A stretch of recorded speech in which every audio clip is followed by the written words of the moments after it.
Biafrans and lovers of freedom all over the world. You are welcome to Biafra Battle Cry TV. Breaking, Justice Binta Nyako withdraws from Nnamdi Kanu's trial as IPOB leader scolds her for disobeying Supreme Court order. At a resumed sitting, the IPOB leader had ordered his counsel, Aloy Ejimeka, to sit down while he made reference to the judgment of the Supreme Court, where alleged bias against the judge was raised. Justice Binta Nyako of the Federal High Court sitting in Abuja on Tuesday handed off from presiding over the trial of the detained leader of the Indigenous Peoples of Biafra, IPOB, Mazi Nnamdi Kanu. Justice Nyako's withdrawal from the trial followed Nnamdi Kanu's application in open court, requesting her to recuse herself from the trial due to her disobedience of orders of the Supreme Court.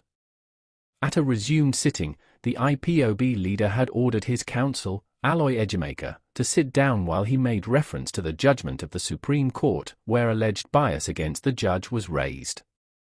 While Ejimeka was trying to persuade the court to suspend the trial due to the fact that Kanu was denied the opportunity to prepare his defense, the detained Kanu rose from his seat and ordered his lawyer to sit down.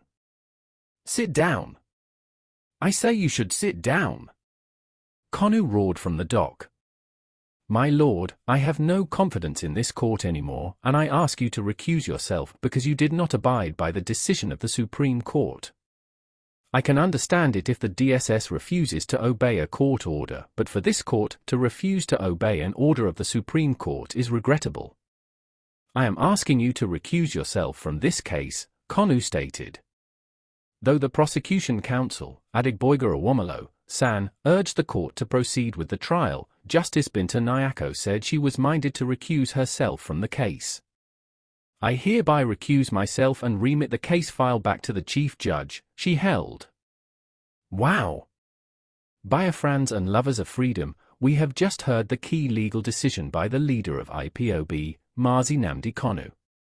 Now, let us go into a legal analysis of the above breaking news on the Mazi Nnamdi Kanu versus Nigeria judicial system as follows. The news you've listened aligns with recent reports about the ongoing trial of Nnamdi Kanu. Here's a summary of the key points. Key points. Withdrawal of Judge, Justice Binta Nyako has recused herself from Nnamdi Kanu's trial. IPOB leaders request, Nnamdi Kanu requested her removal due to alleged disobedience of Supreme Court orders.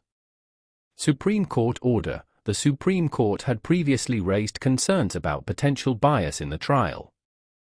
Nnamdi Kanu's actions. Kanu instructed his counsel to sit down during court proceedings and made reference to the Supreme Court's judgment. Additional information? Ongoing trial. The trial of Nnamdi Kanu, the leader of the Indigenous Peoples of Biafra, IPOB, has been ongoing in Nigeria. Legal challenges. The trial has faced various legal challenges, including accusations of bias and the enforcement of Supreme Court orders. IPOB movement. IPOB is a separatist group seeking the creation of an independent state of Biafra. Potential developments. New judge. A new judge will likely be appointed to preside over the trial. Legal proceedings. The trial is expected to continue, with potential implications for Nnamdi Kanu and the IPOB movement. Political implications. The trial has significant political implications for Nigeria, particularly regarding the government's handling of separatist movements. Would you like to know more about the specific details of the Supreme Court's judgment or the history of the IPOB movement? Please share, like, and subscribe to our channel. See you soon on another video. Thanks for watching Biafra Battle Cry TV. Very, very clear. In all this is the judgment of the Supreme Court. It made it very clear that even that the impartiality of the judge is questionable. And is here. Where is it? Please do bear with me. It says it here. What is it, page? What is that again? Where it says page 18. All these things are online. Is it not page 18? All these things are online. So I suggest that the journalists in this country actually take out time to do some basic research. It's not difficult, just minor research. You will understand the vacuousness, the emptiness of all the charges against me. Page 18, right? Okay. They kept switching the charges. Yes. They said I committed this crime in England, isn't it? Yes. I made a broadcast in England. Yes. And in 9 charges leveled against me, this place where I committed this crime was London, in the United Kingdom. Yes.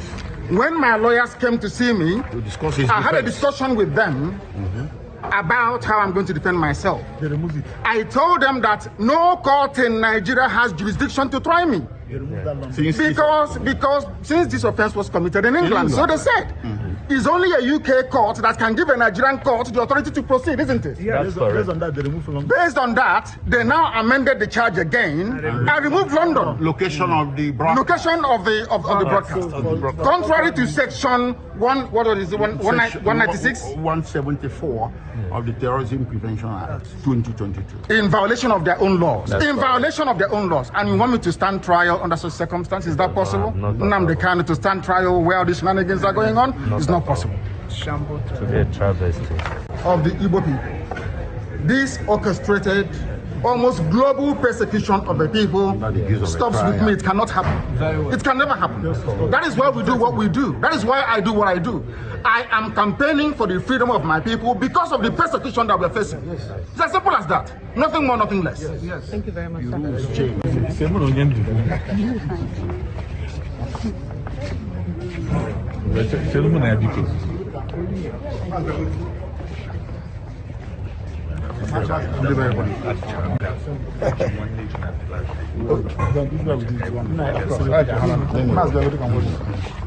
Obodo kenenu Kanu, Nnamdi Kanu, Nnamdi Kanu, Amadike.